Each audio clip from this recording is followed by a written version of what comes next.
Bom dia a todos.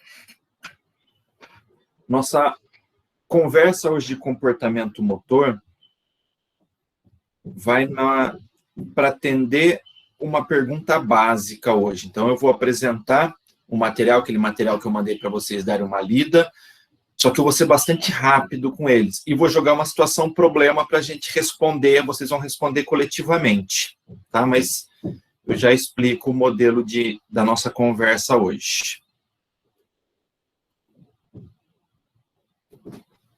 Vou partilhar a tela.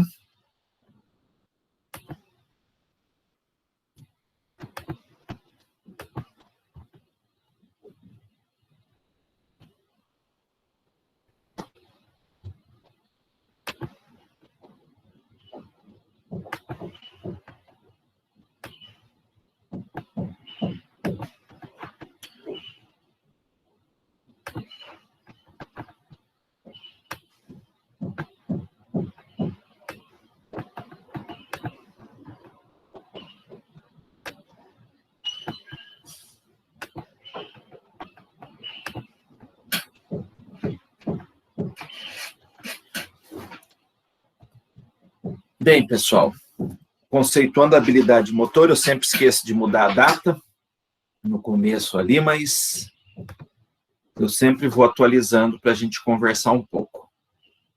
O que eu quero conversar com vocês hoje é como que a gente olha o movimento humano. Essa é a ideia para vocês, como que vocês qualificam o movimento humano.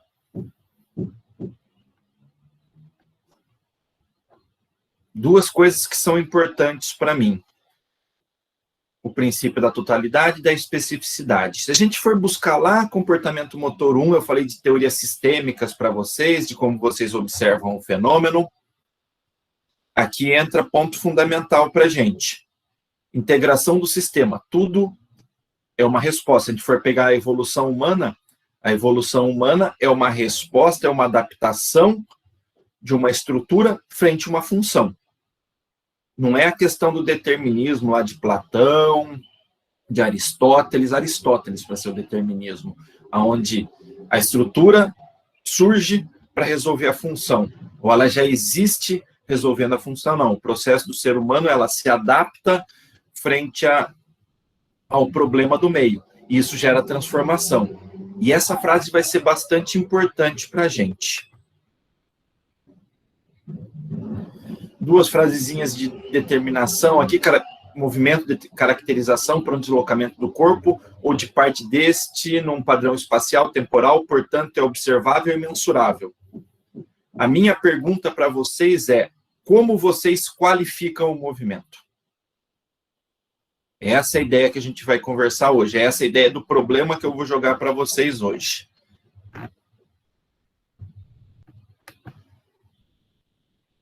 Já conversamos um pouquinho sobre habilidade e tarefa com uma finalidade específica a ser atingida, e busca de habilidade que envolve movimentos voluntários. Aonde eu quero chegar com vocês? No conceito de input e output, que a gente vai conversar bastante. Obrigado, Isa, por partilhar aí com o grupo. Então, a gente vai ter um processo de entrada, um processo de saída. O nosso foco hoje é no processo de saída. Semana passada, e o material que a gente mandou para a aula passada, era o processo de entrada. Hoje eu quero começar a conversar com vocês com o processo de saída.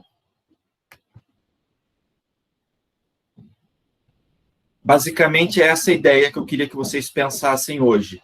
Não para comportamento motor, mas para qualquer prática de atividade física que vocês forem fazer ou vocês forem observar. Aonde eu tenho que pedir para a pessoa focar quando eu falo equilíbrio?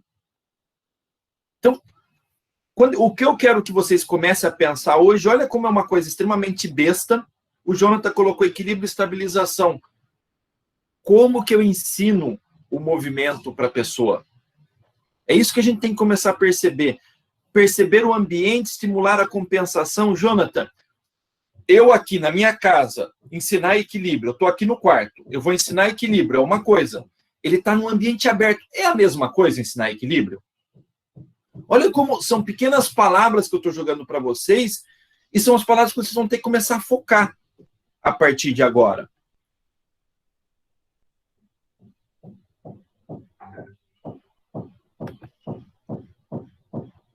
E aí vem, pessoal, aonde eu quero entrar com vocês hoje, tá? Eu quero entrar com vocês na classificação unidimensional e multidimensional do movimento. A unidimensional, ela é legal porque ela é positivista. Eu fraciono o movimento e tento explicar o movimento fracionado. Bom, mas ruim. A gente já vai ver isso. Bom por quê? Porque eu quebro, eu olho só um ponto. Só que a Renata vai dar as aulas de yoga dela, por exemplo, ela vai ensinar um ponto só para a pessoa? Não, ela vai ensinar um processo global. Só que ensinar o processo global, olha como está difícil aqui a nossa fala hoje no chat. Pessoal, o que eu olho? Fica difícil. E é isso que eu quero que vocês comecem a quebrar um pouco, mas vocês vão brincar um pouco com isso. Primeiro ponto para pensar. Tá? Primeiro ponto para pensar. A habilidade motora. Ô, Jonathan, qual que é a diferença de capacidade e habilidade? Você lembra?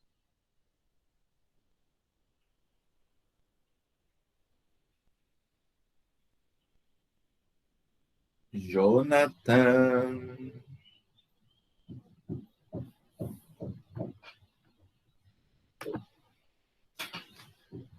Pede auxílio para os universitários. Você é um cara gente boa, você pode digitar o nome da pessoa que você quer que responda aí.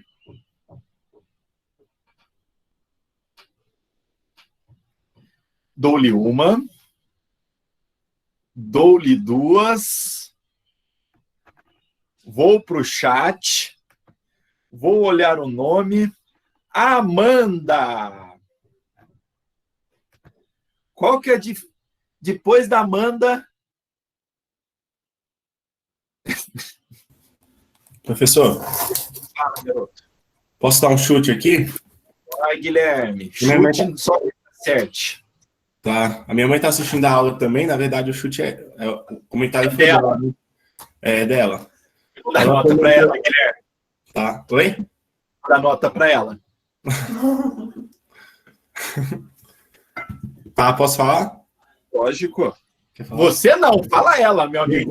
Deixa eu Ela que está resolvendo, você que vai querer tirar nota por ela, vai. Bom dia, professor. Tudo bom? Como você chama? Leni. Tudo bom, Leni? Fale. Tudo bom. Então, a habilidade seria assim, que eu me lembro que seria como se fosse habilidade e competência, a diferença. A competência seria eu sei fazer um bolo e a competência eu sei fazer um bom bolo. A habilidade... Vai nesse sentido, só que... Então, no exercício, desculpa, seria assim, a pessoa executar o movimento com uma certa exatidão, qualidade, assim, seria isso, mais ou menos? Isso, e eu coloco uma palavra a mais. Você ganhou nota, o Guilherme não, tá? Mas eu divido. Obrigada. 0,1 para o Guilherme. Aonde eu coloco um ponto a mais? Não, Cássio, eu iria... Que aí vai bem no que a Leni falou, tá? Eu iria num ponto a mais, que a capacidade é algo inato, tá? Então, eu vou ter as capacidades físicas. Força, velocidade, agilidade, resistência, flexibilidade. 5 capacidades físicas. Eu vou ter as capacidades motoras. Coordenação óculo-manual, a capacidade de olhar, saber onde meu corpo está no espaço. Equilíbrio é uma capacidade motora. Então, habilidade é algo aprendido. Vai na questão que o Cássio colocou, a Leni colocou, o Guilherme, vou dar uma moral para ele, também colocou a questão da proficiência. Eu aprender algo,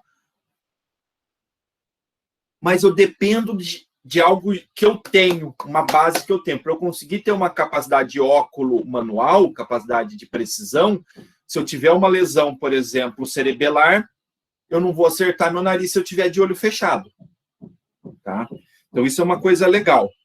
Então, habilidade é algo aprendido, é a proficiência, é a capacidade de executar algo com precisão, ponto. Mas aí vem o ponto para vocês pensarem.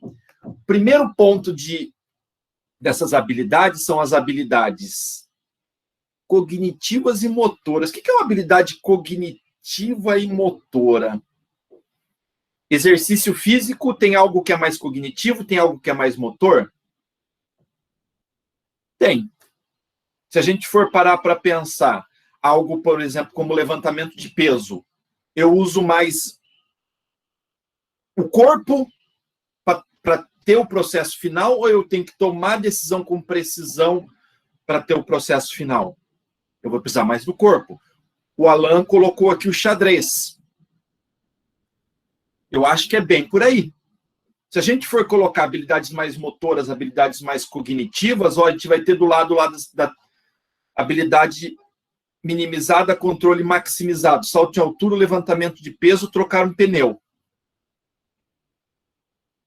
Se eu for para o lado direito, habilidades cognitivas, jogar xadrez, aí o Alan já acertou, cozinhar uma refeição, treinar uma equipe desportiva ou esportiva.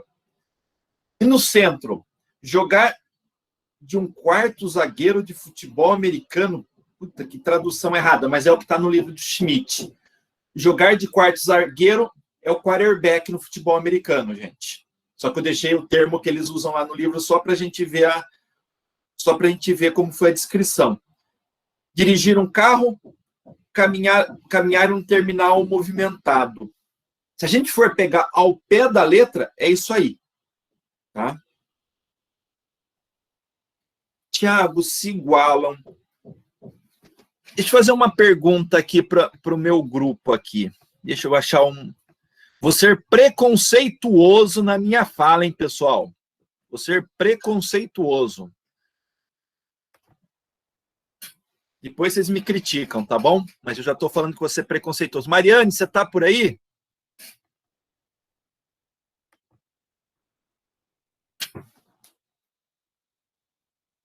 Você, Mariane, liga o som um pouquinho. Você, Mariane Freu, da Luz. Oi. Mari, você já trocou pneu de carro? Não. Nunca trocou. Você dirige? Tô aprendendo, tô fazendo autoescola agora. Mariane, se furar o pneu do seu carro, o que você faz? Chamar meu pai. Por que eu estou sendo preconceituoso, Fernanda? Porque acaba sendo uma característica cultural as mulheres terem uma menor proficiência na questão de trocar o pneu. Tá? E se eu perguntar, tem muitos meninos aqui, também vai acontecer isso, mas eu perguntar para uma menina é mais fácil de eu acertar. Mari, não desliga o som. Não desliga o som. Volta. Tô aqui. Mari, você tem essa tabela. Você acha que trocar um pneu é mais... Minha Siri está conversando aqui com a gente. Você acha que trocar o pneu para você vai ser mais controle motor maximizado ou controle motor minimizado, tomada de decisão? O que você acha? Para você. Eu acho que é um controle motor minimizado. E você vai ter que pensar para caramba, né? Isso, exatamente. Por que eu estou colocando isso, pessoal? Esta aqui é a regra, a tabelinha é a regra. Mas se você tem pouca proficiência, você tem pouca experiência, talvez essa tabela mude. Existe uma lógica, quadradinho, mas nós não estamos falando de lógica, tá, gente? Nós estamos falando de prática, de mundo real. Mari, muito obrigado, tá? E a próxima que eu vou ser preconceituoso é com a Fernanda na próxima pergunta. Então, pessoal, tomada de decisão. Uso mais a cabeça para tomar decisão, mais o corpo. Se eu tiver a experiência, isso aqui é a regra. Se eu não tiver a experiência, talvez o processo seja diferenciado. Ponto 2. É uma habilidade motora mais grossa ou uma habilidade motora mais fina? Se eu pensar lá no André descendo o snowboard lá numa pista de gelo, ele está usando uma habilidade motora grossa ou fina?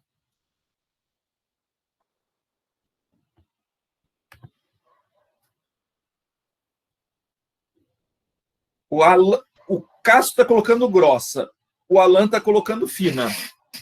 Desculpa, Alan, mista. A Marcela grossa. Vamos lá. Ele está usando pequenos músculos ou grandes músculos para fazer o movimento? Ele está usando grandes. Ele tem que ter precisão? Ele tem que ter precisão, mas são grandes músculos que ele está usando. Se a gente pensa do ponto de vista neurológico, qual que é a diferença de usar pequenos músculos e grandes músculos? Vocês têm ideia? Qual vai ter mais precisão? A placa motora no músculo, qual que vai ter mais precisão? Uma placa que passa informação para várias fibras musculares ou para que passa para uma bem focal? O que vocês acham? Espera, Alan, que eu não consigo. Os feixes de ativação são maiores. Se eles são maiores, o que acontece, Alan? Eu vou ter menos precisão. Esse é o ponto. Ele tem precisão também, porque ele tem que passar pelo ponto certo. Ele tem que manter o equilíbrio. Ele tem que ter a direção, fazendo o pé ali de rotação no ponto, mas ele tem menor precisão. Tem precisão também, mas é menor. É diferente, por exemplo, se eu fosse pedir para vocês passarem uma linha no buraco da agulha. Se eu pegar com todos os dedos da mão e tentar passar a linha, e se eu só fizer a oposição, qual vai ter mais precisão? É isso, Alain. Quanto mais preciso eu preciso ser, menos músculos eu tenho que envolver. Quanto mais músculos eu envolver, eu perco precisão. Eu tenho que pedir para você fazer um lance livre no basquete, Alain. Se você envolver mais músculos, a sua precisão vai ser maior ou menor? Quanto menos músculo eu conseguir fazer, mais precisão eu vou ter. Desculpa, quanto menos músculo eu envolver, mais precisão eu vou ter. Então, eu tenho que trabalhar com isso no processo de aprendizado. E é mais uma informação para a gente brincar aqui.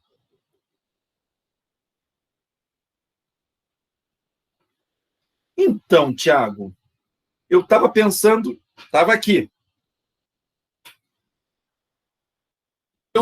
Eu vou fazer o lance livre. Por que eu faço o lance livre parado e não faço saltando?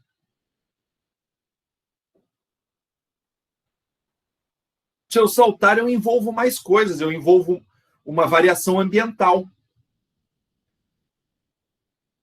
Jonathan, eu já vou dar mais um petaco nessa tua fala, além do menos músculos, tá bom? Mas guarda ela aí um pouquinho a tua fala. A gente já volta nela. Mas a tua resposta, por enquanto, ela está certa.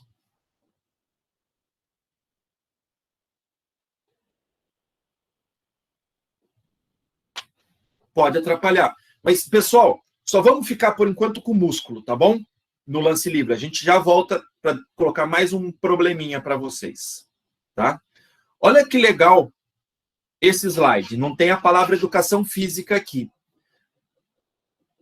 Se a fisioterapia, terapia ocupacional especificamente, usasse essa informação aqui, pô, eles matavam a pau. Só que a terapia ocupacional ela se envolve em várias áreas. A terapia ocupacional ela vai desenvolver as habilidades motoras finas. E a fisioterapia, as habilidades motoras grossas. Às vezes eu vejo a terapia ocupacional, quando ela vai para esse jogo de pala, pô, ele nada a pau.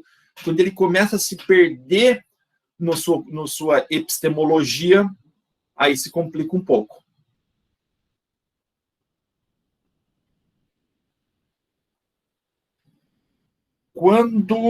Deixa eu ver quem falou lá atrás. Blá, blá, blá, blá, o Cássio, não precisa nem ir. O Cássio, que é o meu assessor de assuntos aleatórios e holísticos aqui. O Cássio colocou ondulatório. Eu falei, cara, o que será que o Cássio colocou como ondulatório? Eu estava vindo para cá. As habilidades, elas podem ser discretas ou seriais. O que seria uma habilidade motora discreta?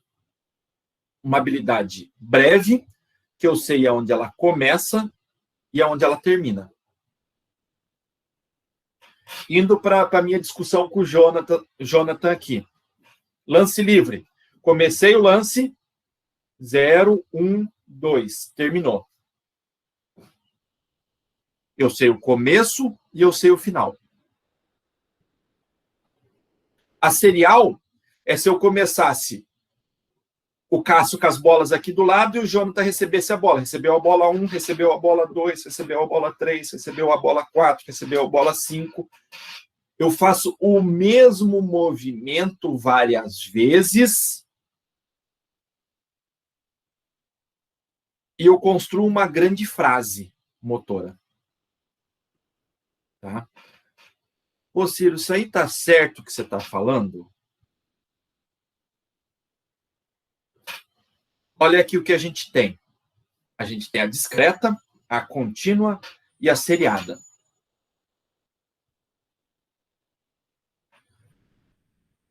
A discreta, eu faço o mesmo movimento uma vez. Arremessar o dardo, por exemplo, no boteco. Lanço o dardo no boteco. Pegar uma bola arremessada. Ou levantar-se da posição sentada. Tá? Um movimento com começo e fim distintos.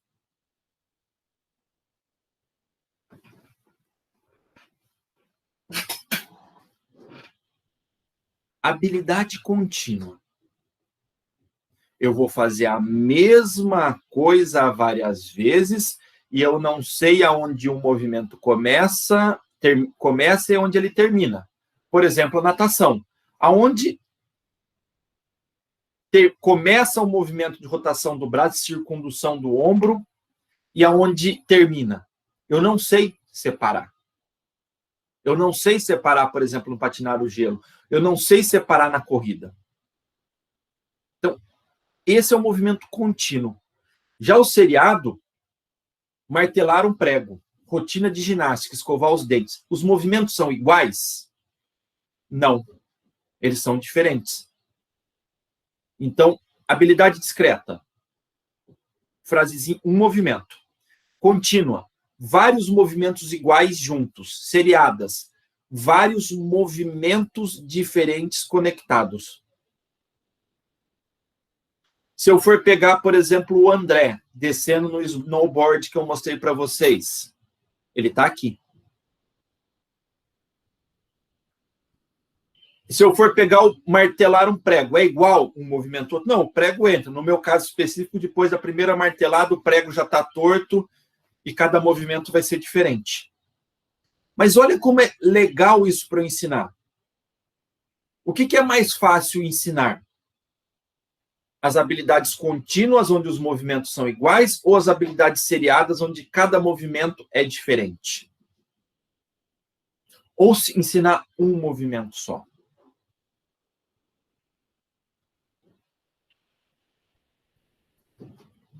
Fazer o lance livre, que a gente estava conversando, é uma habilidade mais motora, não cognitiva, com pouca influência cognitiva, grandes grupos musculares, e é uma habilidade discreta.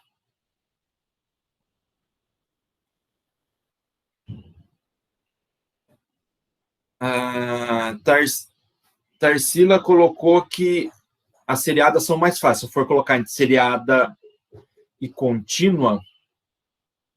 Tarsila, liga o áudio aí um pouquinho. Bom dia. É Tarsila, professor. Desculpa. Eu tava aqui, eu fiquei uma meia hora pensando, tá? Antes de falar. Não sei se você percebeu, eu fiquei lendo aqui, tá? Uma meia hora para acertar. Tá? Mas não acertei. Qual é teu background motor? O que você fazia de atividade física antes de entrar na faculdade?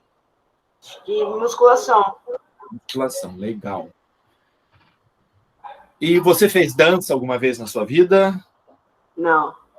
Vamos pegar a aula do... Quem deu aula para vocês de ginástica foi quem? Conrado? Isso.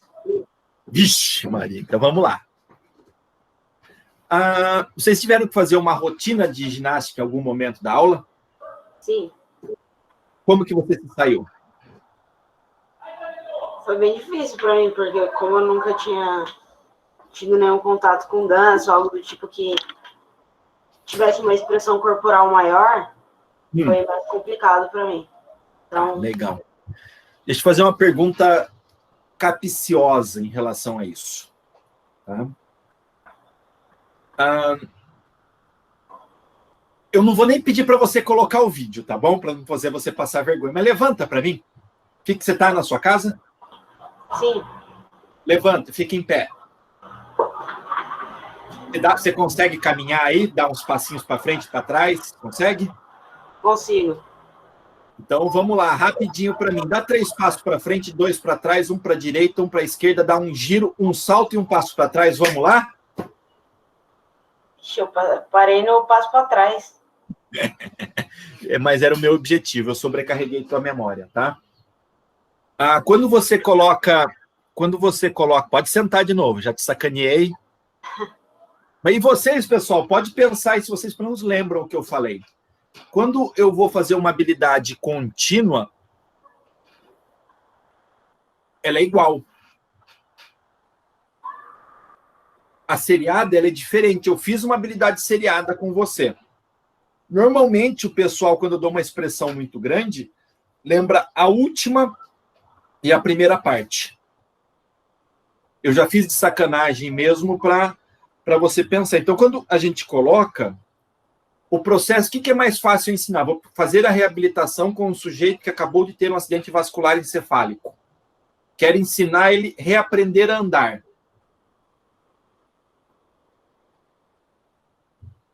É mais cognitivo ou mais motor? Pô, ele vai reaprender, de repente vai ser mais cognitivo. Vai ter grande massa muscular envolvida, tá? É mais grosso. Eu vou ensinar ele a andar. É mais fácil eu ensinar habilidade, fazer uma conexão de várias habilidades motoras seriadas ou tentar fazer uma habilidade contínua para ele aprender? Então, é isso que eu quero que vocês comecem a pensar. Professor, eu pensei em, por exemplo, na habilidade contínua, tá, dirigir um automóvel. Não, tipo, eu fui por isso, eu falei, dirigir um carro é mais difícil do que martelar um prego. Então, Você sabe por que agora você explicou, você está absolutamente correta? Olha como é complicado isso aqui. Você dirige? sim, Você dirige na cidade ou dirige na estrada? as duas coisas. Legal. Você acha que essa habilidade contínua seria na estrada ou seria na cidade? Contínua, eu acho que seria na estrada, porque não, pelo menos meu carro é manual, né? Então não necessita tanto trocar de marcha. Agora na cidade é farol, é trânsito, então toda hora você fica trocando de marcha, né? Você percebe como você foi cirúrgica na tua fala, precisa. Você está correta. Olha como é legal a gente parar para olhar. Eu estou pegando o que está lá no livro e estou trazendo aqui para vocês. Mas a gente tem que discutir. Olha como isso aqui tem contextualização. E você está correta. Você está correta, porque era o exemplo que eu ia dar. Porque, por exemplo, professor, a rotina de ginástica. Cada passo que você falou, ele individualmente é mais fácil de executar, no meu pensamento. Então, dar 2 passos para frente, 2 passos para trás é mais fácil.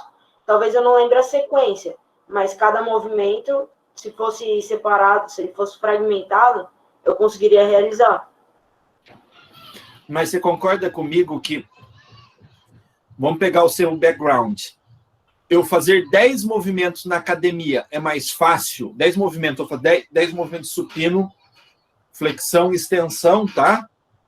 É mais fácil do que eu aprender 10, se fosse... Imagine se eu tivesse que fazer, por exemplo, funcional, que não existe. Movimentos, eu tivesse que fazer, de repente, flexão, extensão de ombro, movimentos sequenciais. Eu criasse uma sequência na musculação onde eu tivesse movimentos diferenciados. Ia ser mais difícil assimilar do que se fosse 10 movimentos iguais. Entendi, faz sentido. Então, é mais ou menos isso, mas o teu pensamento com dirigir o automóvel está perfeito. Tá? Era onde eu queria chegar. Obrigado. E a próxima vez que eu te chamar errado, acredite, eu não vou lembrar com precisão a sonoridade do seu nome, tá bom?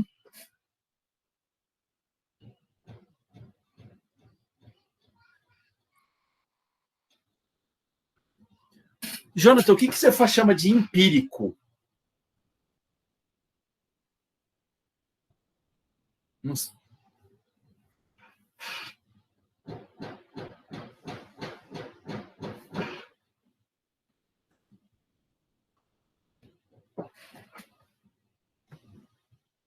O Guilherme coloca essa informação, passa parte do repertório do indivíduo. Quando o senhor falava, eu assimilava os passos para frente, para trás, etc. Com os botões do videogame e o fato de o senhor ter seguido uma ordem lógica nas direções que facilita a minha memória. Guilherme, abre o áudio aí de novo. Você já ouviu falar do... Primeiro, vamos falar de séries Vamos falar de séries. Você já assistiu Sherlock? Vixe, provavelmente não. Eu quase não assisti umas 2 séries só. Assista. Para quem não assiste aqui, assistam Sherlock. É absurdo. É com Minha mãe o assistiu. ator... Oi? A minha mãe assistiu, acho que... Toda a série. Cara, essa série é absurdamente boa. Ela não é boa, ela é fantástica. É com o ator com o ator que faz o Doutor Estranho, ele faz... Enfim, o cara tá arrebentando. Tem uma série de atores bons, e num dos determinados capítulos, ele trabalha com o... Castelo Mental. Castelo Mental, muito obrigado. Muito obrigado. O que é o Castelo Mental?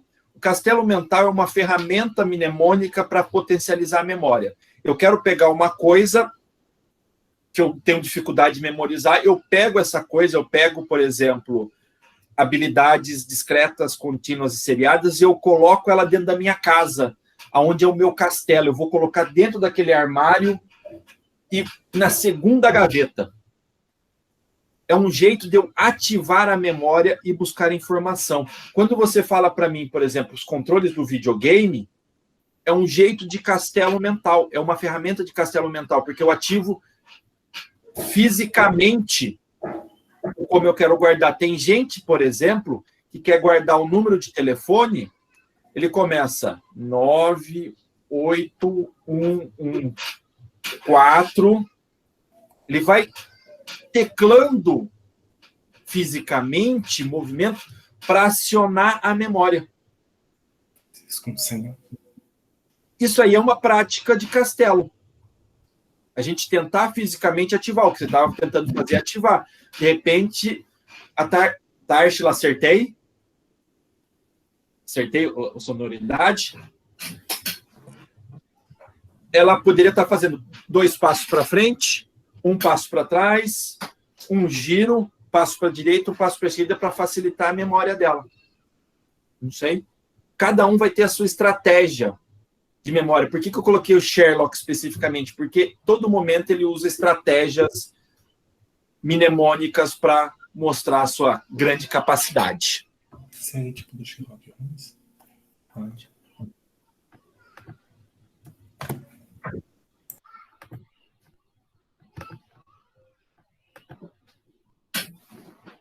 E aí vem um ponto que eu cortei vocês aquela hora do basquete. Eu tenho cognitiva, motor. Eu tenho grosso ou fino. Eu tenho... Nossa, fugiu aqui a última que eu falei. Discreta, contínua e seriada. E eu tenho a variabilidade do ambiente, gente.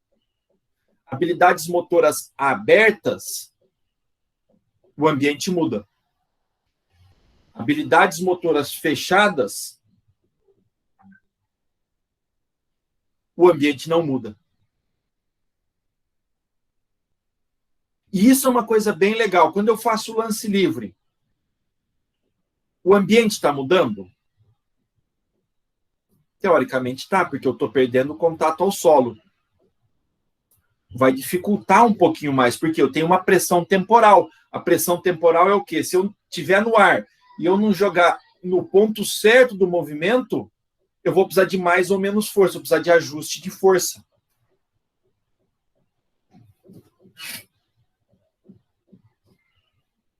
Professor, mas é simples assim?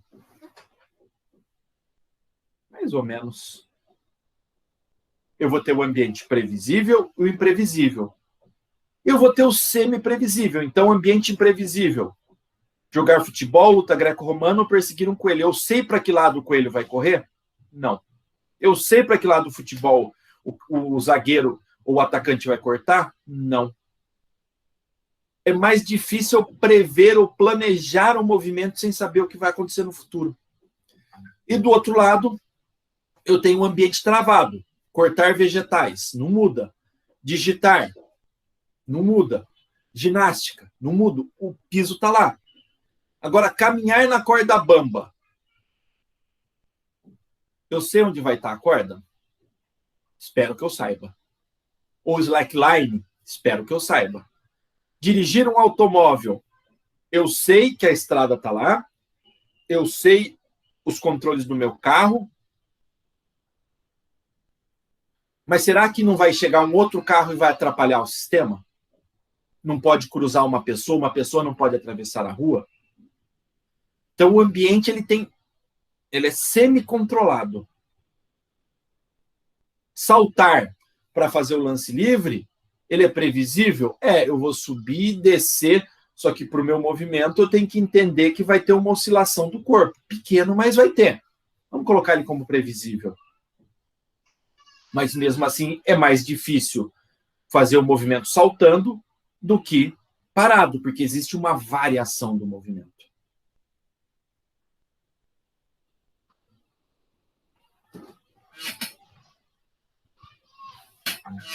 Bem, pessoal, só voltando aqui rapidinho, habilidade motora fechada e aberta, habilidade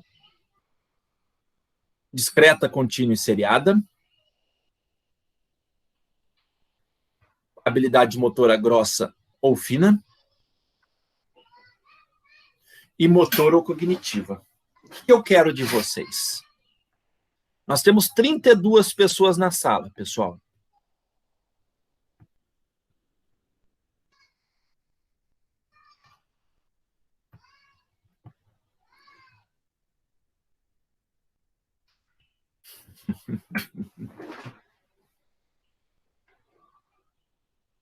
Alan, o que é esse termo que você colocou aqui? Está solicitando acesso? Então eu vou liberar, Fernanda. Deixa eu entrar primeiro, pessoal. Não entrem ainda. Eu vou liberar porque ela foi colocada para acesso pelo e-mail da universidade. Só me dá um minutinho. Estou mudando o link, liberando qualquer pessoa como editor.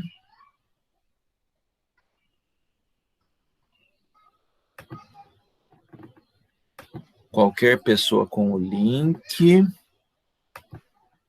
Só um minutinho.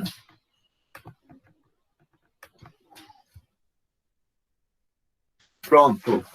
Fernanda, corrigido. Todo mundo consegue entrar. Pessoal, eu coloquei 4 grupos.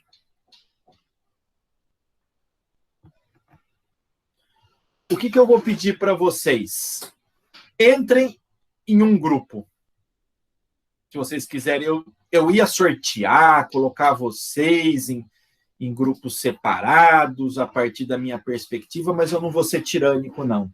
Eu acredito que vocês são pessoas capazes.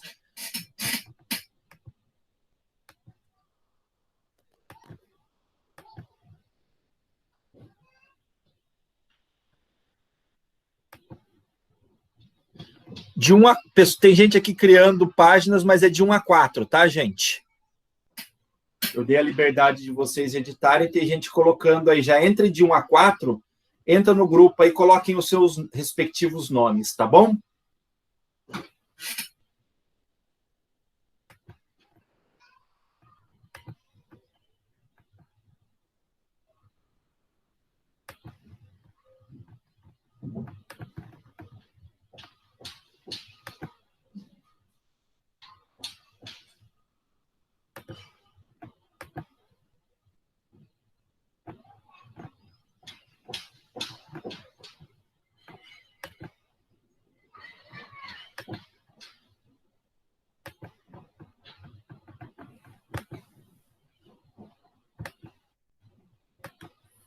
Vamos, meus queridos.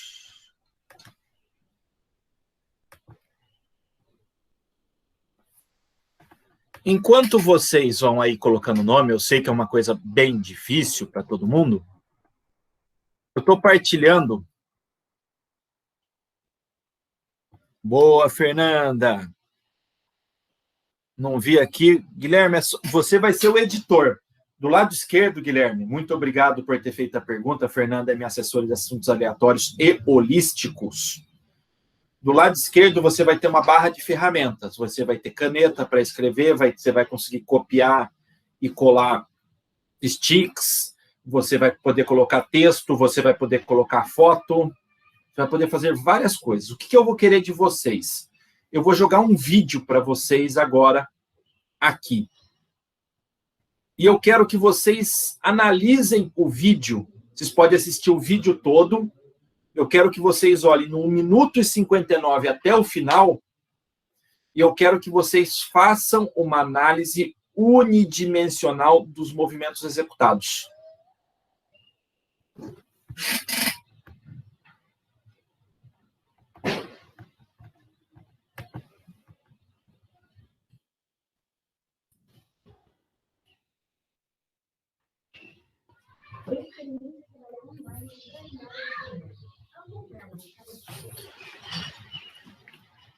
Pessoal, estou colocando o link aqui.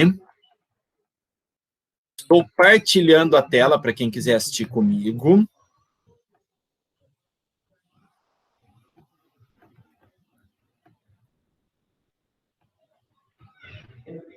Individual BC1 event on court 3, South Korea's Yoo-won Jong faced Antonio Marques of Portugal, and it was the Korean who took an early lead, scoring 7 points in the opening. Pessoal, essa é a bocha essa é para atletas com deficiência bem severa, com paralisia cerebral, a classe BC1 e BC2. O BC3 é para a classe que usa calha para conseguir jogar, porque não consegue ter nem padrão de movimento. Aí nós temos os portugueses, que são um esporte forte dos portugueses. Aí a gente tem os coreanos também, esses aí são os jogos finais aí das Paralimpíadas, se não me engano, são as semifinais.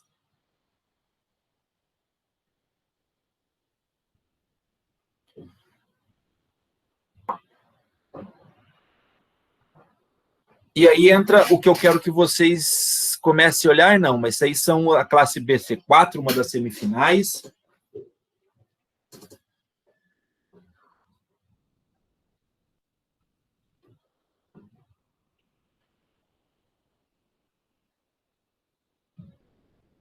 A minha pergunta a partir de agora para vocês é como que vocês classificam esses movimentos nesse grupo de pessoa a partir de agora, tá?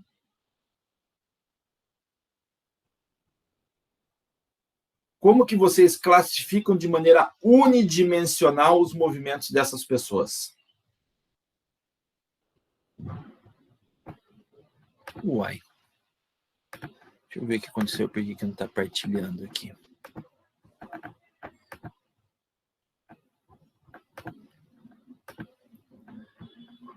Eu não vou entrar, pessoal, em abrir uma nova frente, mas só para vocês pensarem e darem uma olhada ali. Eu estava conversando com vocês com uma variação. Só que tem a variação bidimensional, onde eu olho se tem transporte corporal, manipulação de objeto, existe variação entre as tentativas, ou existe variação do ambiente. Então, uma coisa mais simples de ser feita é manter o equilíbrio em pé. O ambiente não muda, eu não mudo. Até o mais difícil, onde tem transporte de objeto, tem manipulação, tem transporte corporal, manipulação de objeto, variação do ambiente e variação do movimento. Então, é interessante eu parar para olhar esse fenômeno. Vocês poderiam olhar a bocha aqui. A bocha existe variação entre os movimentos. Como a Marcela falou, vai ter variação do meio. Vai ter manipulação do objeto, mas não vai ter transporte corporal.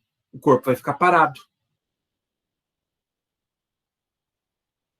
Então, olha como é interessante eu olhar esse fenômeno. Eu vou ensinar uma criança a chutar bola.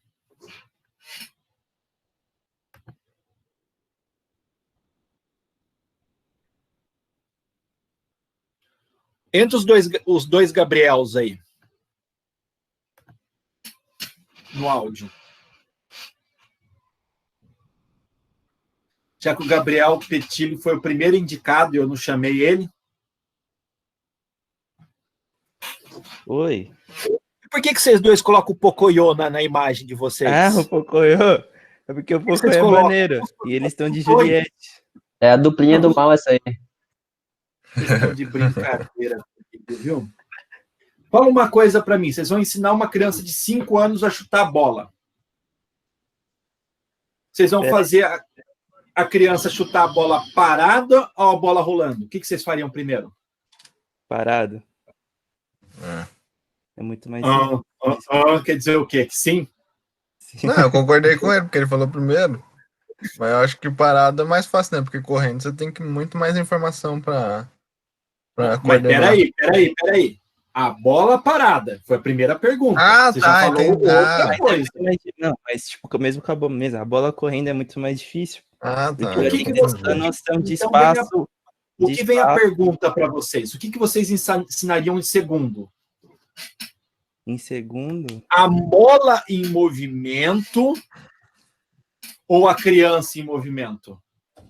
Criança em movimento. Peraí, professor. Oi, vó. Peraí. Que desculpa essa, apertou ali. O Gabriel Rodrigues já jogou o pepino para você, Petilli. Peraí que eu fui gankado. Tudo bem, Paulo. Eu acho que a criança correndo, eu acho. Porque ela não tem tanta noção, assim, eu acho ainda, da bola correndo, do tempo, enfim. Mas você está vendo como é interessante esse ponto? Você vai estar usando isso aqui. Então, vocês vão ver lá com o Guerra, com o João, com o Paulo. Eu tenho que ensinar o jogo global. Beleza, fundamental. Ensinar o processo. Mas, de repente, eu quebrar o processo em determinadas idades pode facilitar, por exemplo, o processo de organização sensório-motor. A criança tem dificuldade de chutar a bola. Tem dificuldade de chutar a bola por quê? Porque ela não entende o jogo ou porque ela não consegue entender a lógica do movimento? Então, eu acho que fracionar isso aqui pode ser interessante. Eu fazer a reabilitação pode ser interessante. Eu ensinar a bocha para uma criança que está começando, quanto mais eu conseguir isolar as variáveis, melhor. Ainda mais por falta de experiência com... É óbvio que o jogo não tem como isolar. O jogo é o jogo. O jogo é o processo em si. Mas se eu estou ensinando ou eu estou reabilitando, poxa, quanto mais eu conseguir fracionar em alguns momentos, talvez eu consiga potencializar. E eu não estou pensando nem em capacidades físicas. Tá?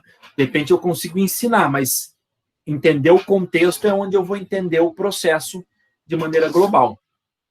Sim, Obrigado, Gabriel. Nada. E aqui, pessoal, eu vou apresentando as variáveis regulatórias. Se eu for pensar ambiente-objeto, pode ser...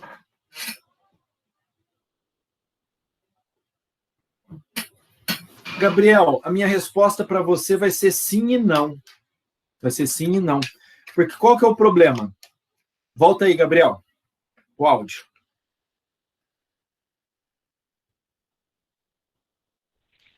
Eu sou outro Gabriel agora, professor.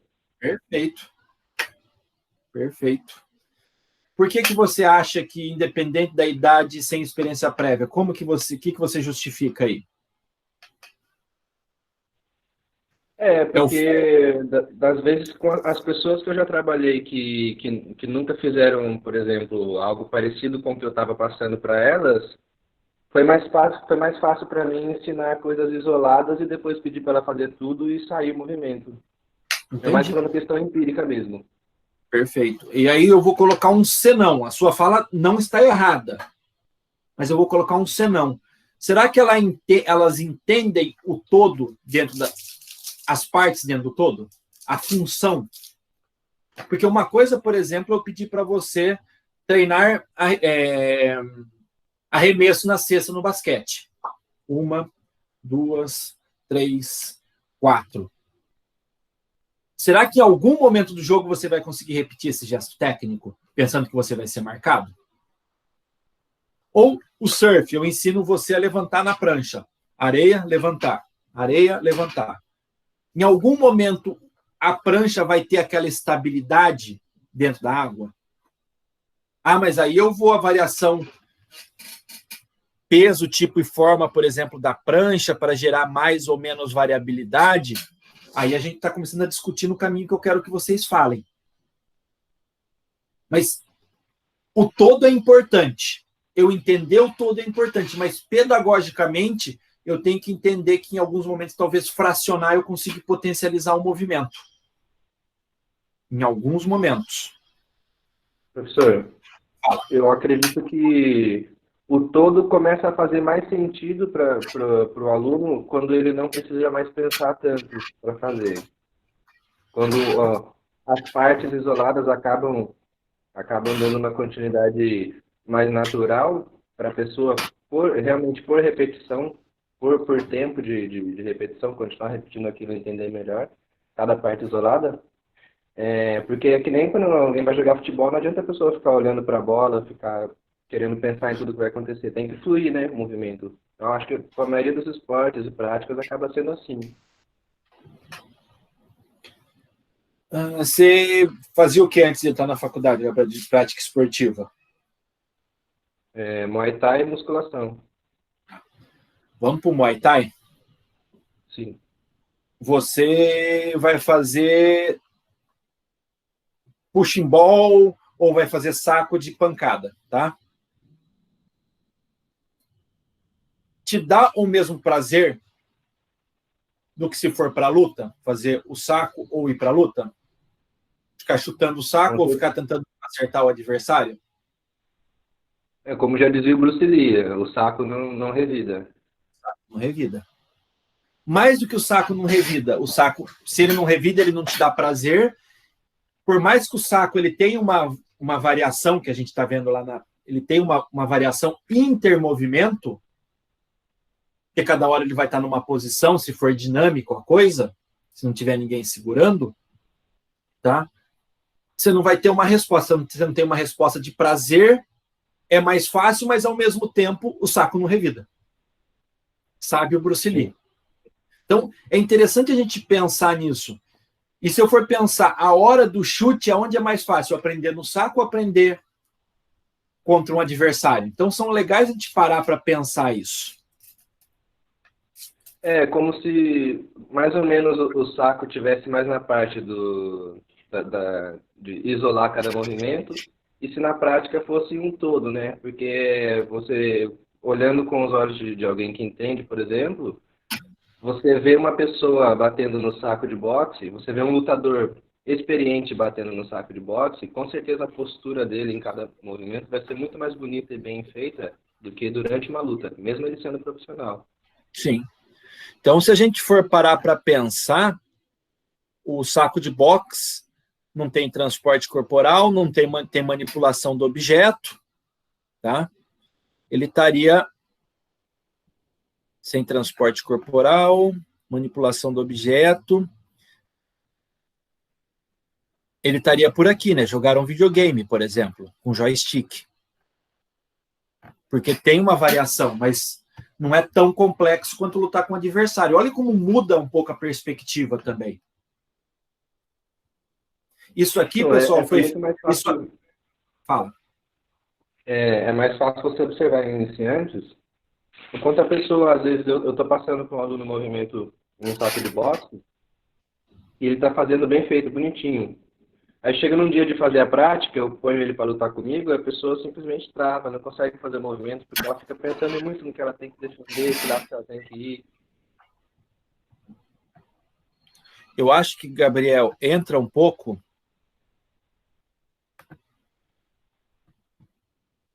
nisto aqui. Tá? O estágio inicial da aprendizagem, estágio final, é mais cognitivo ou mais autônomo? Quando você começa a ensinar, se você for me ensinar a lutar, com certeza eu vou estar aqui. Eu vou ter que olhar para você, eu vou ter que olhar o teu movimento e eu vou tentar chutar. Nisso, você já me deu 3 porradas na cara. Porque eu tenho que pensar. Se eu tiver no mesmo nível de desenvolvimento que você, isso aqui é autônomo. Você faz o movimento, eu já leio o seu quadril, eu já respondo na mesma situação que você. Sim. O Adams, ele vai falar aqui, ó, que é mais verbal, motor verbal. Eu tenho que explicar. Aqui vai ser mais motor, mais movimento. O Gentili coloca em 72, adquirir a ideia do movimento. Quando eu estou no estágio final, eu já tenho diversidade. Você me ensina a chutar o saco, você me ensina 10 técnicas de chute diferenciadas. Eu não sei se no Muay Thai tem 10 técnicas diferenciadas ou mais, tá? Mas você me ensinou 10 golpes. Eu vou conseguir fazer 2 nessa fase aqui. Quando eu estou no seu nível, eu consigo fazer 10, e daquelas 10 eu ainda crio 2 variações. Se eu conseguir criar 2 variações em 3 golpes, eu já passo a ter 16 golpes em vez de 10. É uma habilidade motor ou fechada. O Newell coloca que a coordenação é para adquirir o padrão ou controle, adapta à necessidade. E aqui já é maluco de uma vez. Em cima de aprendizagem inicial ou final. O sujeito iniciante, ele tem uma aparência rígida ou automática? Rígido. Ele vai ter rígido. Quanto mais é o processo, mais é automatizado. Quer seja no pensar, quer seja na fluência do movimento.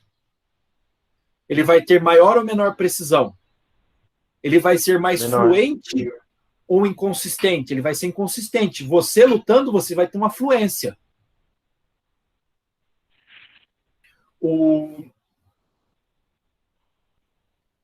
Tem um livro que chama Arte Cavaleiresca do Arqueiro Zen. É um livro que fala sobre a questão do Zen, da prática budista. O Phil Jackson usava muito isso na época de Chicago Bulls, para tentar fazer as pessoas chegarem no ponto. Mas, basicamente, o Michael Jordan. Para vocês que não conheceram Michael Jordan e acham que os caras hoje são bons, vão assistir lá o documentário dele na Netflix. Absurdo. Mas se bem que tem uns meninos hoje também que são absurdos. Mas o Michael Jordan, ele pensava, ou vou na arte cavaleiresca do Cavaleiro Zen. Era o Michael Jordan e a bola, ou o Michael Jordan era a bola? O que você acha, Gabriel? Acho que a fluência do movimento faz virar uma parte do corpo dele, como se fosse, né, uma extensão do seu corpo. Os dois viram um só, a sincronia, né? Os dois viram um só. Você luta Muay Thai ou você é Muay Thai? Olha como é interessante isso. Pessoal, entrou aqui um B. Vitor. Será que é o Vitor? Estou com um pedido de autorização aqui. Vocês sabem se é o Vitor, como que chama? O Vitor Souza?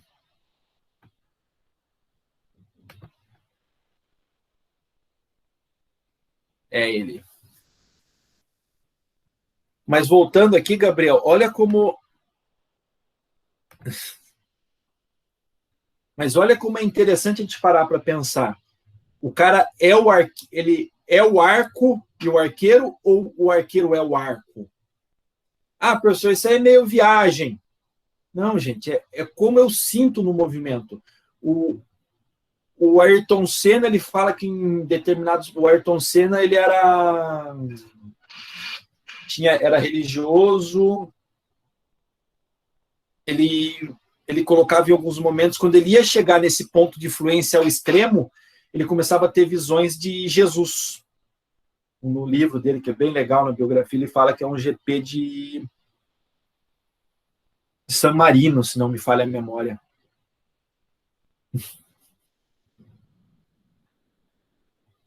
A fluência tem um nível que é o nível do Nirvana, então isso é interessante. O movimento é lento ou é fluente, lento interrompido ou é fluente, o sujeito é tímido ou confiante, é indeciso ou decidido, inflexível ou adaptável, ineficiente ou eficiente, muitos erros ou reconhece os erros. Então esse é um ponto interessante, ensinar, aí vem uma prática pedagógica. Por que um monitor ele é interessante nas práticas de ensino? Não porque ele vai substituir o professor, mas será que ele tem capacidade de reconhecer seus próprios erros dentro da prática pedagógica? Esse eu acho que é um negócio bem interessante. Professor, posso fazer um comentário? Lógico, por favor. Uma comparação que eu acharia bem interessante é como se fosse a língua, mais ou menos. A gente cresce desde pequeno ouvindo tudo em português, aprendendo a falar em português. A gente pensa em português, a gente expressa nossas sensações e sentimentos em português, a gente sonha em português. Então a gente não precisa pensar para falar. Assim, ninguém calcula o que vai falar antes. Assim, tipo, qual palavra eu vou usar? A gente já sabe qual palavra é, ela já vem automaticamente, né? E com os esportes também é assim. Com muito tempo de prática, né? Você chega a um certo nível onde só sai, você não pensa para fazer as coisas, você já sabe que vai dar certo.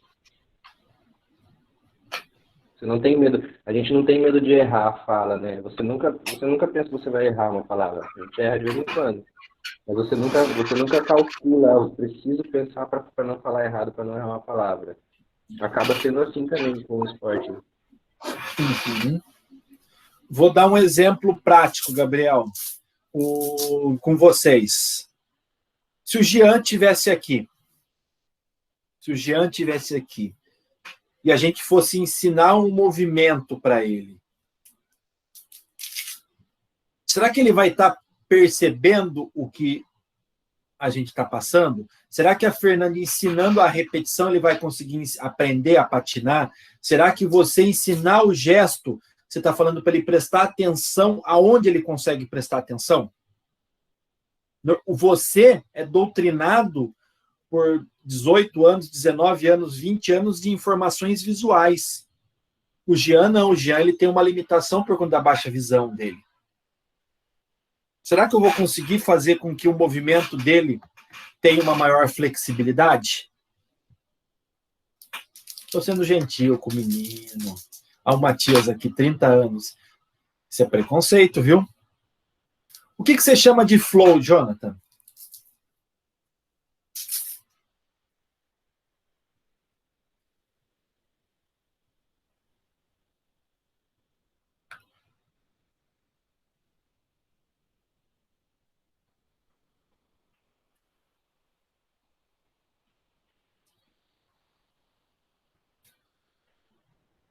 Um estado que não se tem consciência corporal, só se faz. É a questão do fluxo. É o movimento perfeito? Não, é você interiorizar, porque o movimento perfeito... O surfar tem muito disso, Jonathan. O Kelly Slater não entra nesse parâmetro. Kelly Slater, Michael Jordan, eles entram num outro nível. Porque o Kelly Slater, ele entra num processo ele é a prancha, ele é a onda, o Kelly Slater. Mas se você for pegar, por exemplo, você surfando, você pensa na prancha? Não, você não pensa. A melhor onda para você, de repente, você pegou uma marolinha. Mas, cara, você estava tão conectado com aquilo que você navegou a onda, você surfou a onda, você foi no processo sem perceber ela. Então, o flow não precisa ser só o Kelly Slater lá. O Kelly Slater é o nível máximo do flow. Mas você pode estar nessa onda também, você pode sentir. Você pode sentir. E aí eu queria entrar num ponto, mas a gente pode... Jonathan, abre o áudio aí.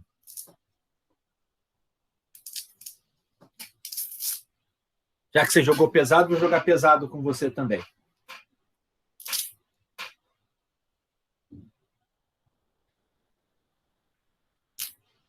Beleza. Jonathan, se você fechar os olhos, você está no mar, fechou os olhos, você sabe que a onda está vindo? A onda está vindo?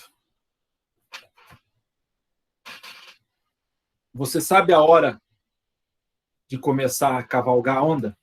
Você soltar o corpo e começar a entrar na onda?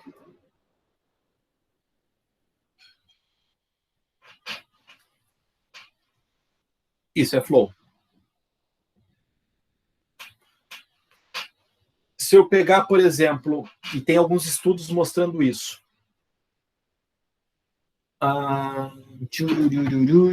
Quem é basqueteiro na sala, gente?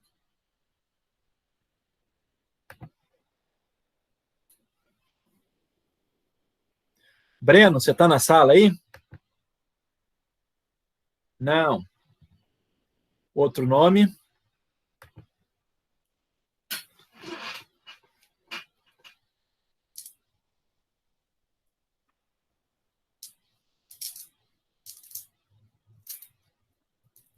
Tiago? Pode ser, professor. É que eu não manjo muito das regras, faz tempo que eu não jogo. Mas o Breno manda. Ninguém está falando de regra. Ninguém está falando de regra. De boa. Vamos lá. Bola na mão, você está no lance livre. Sim. Você vai preparar para o arremesso, eu ponho um óculos opaco em você. E você tem que arremessar. Você consegue acertar? O aro eu acerto. Se você treinar, você consegue acertar? Acredito que sim. Vamos lá. Existe variação ambiental? O ambiente varia?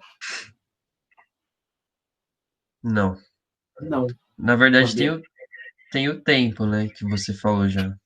Não, mas se você está lá paradinho, bola na mão, o ambiente não varia. É a mesma gravidade, a mesma altura do aro e você posicionado no mesmo lugar. Teoricamente, você conhece seu corpo. Você concorda comigo? Sim. Existem alguns estudos que estão mostrando, se eu fizer esse tipo de privação visual, existe uma melhora de performance do sujeito.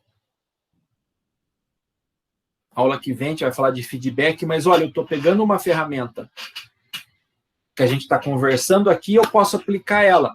Existem estudos, inclusive, falando para o sujeito, coloco uma barreira na frente aqui, eu peço para o sujeito saltar, olhar a cesta e faço arremesso só lá em cima com alguns milissegundos também.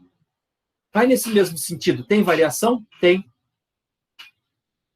Só que o sujeito tem que fazer uma tomada de decisão mais rápida. Por que eu estou contando isso, pessoal? Nós estamos trabalhando com ambientes unidimensionais, multidimensionais agora de Gentile aqui, e eu consigo usar isso como ferramenta pedagógica.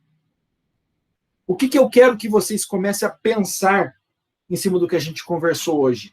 O como eu passo instrução. Quer seja trabalhando na reabilitação de cardíacos, lá que a Alessandra vai passar para vocês, reabilitação de obesos que a Dani vai passar, diabéticos com o Ricardo, nos esportes, os 3 professores que eu falei aqui com vocês. Para qualquer área que vocês forem, vocês têm que conseguir descrever um movimento, gente. Vocês têm que usar um filtro no movimento, vocês têm que ler o movimento e conseguir explicar. É isso que eu passei hoje para vocês. Quais são as ferramentas que vocês têm para fazer leitura? Ah, mas o Vanderlei Luxemburgo, quando ele vai ensinar o esporte, Será que ele não seria mais eficiente se ele usasse esses modelos de leitura? Será que ele não usa algum desses modelos de leitura, mesmo que seja empiricamente? Então, é um pouco disso que eu fiquei pensando aqui para vocês martelarem um pouco, gente. O como usar essas ferramentas no processo de ensino. A gente conversou bastante, semana que vem a gente vai conversar um pouco mais sobre os sistemas de organização motora, tá? Hoje eu resolvi focar em vocês apenas a questão de processo, tá? De entendimento do movimento. Semana que vem a gente vai conversar o como que se organiza cerebralmente este movimento, tá? Como que é o plano de movimento. A gente gastou bastante tempo discutindo, que eu achei muito bom. Semana que vem a gente aprofunda um pouquinho mais nesse tópico. Tá bom, gente? Vou disponibilizar de novo aqui, gente, a lista de chamada para quem não assinou ainda. Tá?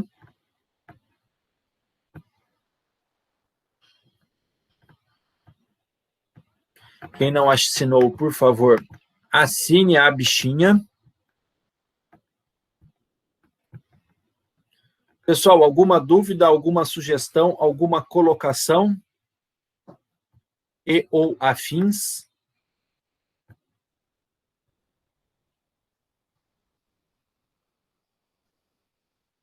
Dou-lhe uma, dou-lhe duas, dou-lhe três. Pessoal, lembrando dos grupos, trabalho final aplicativo de celular e a construção conjunta lá do Wikipédia por vocês. Quem já for fazendo a construção, salva com print de tela e vai mandando privado para mim para eu saber que vocês estão fazendo, tá bom?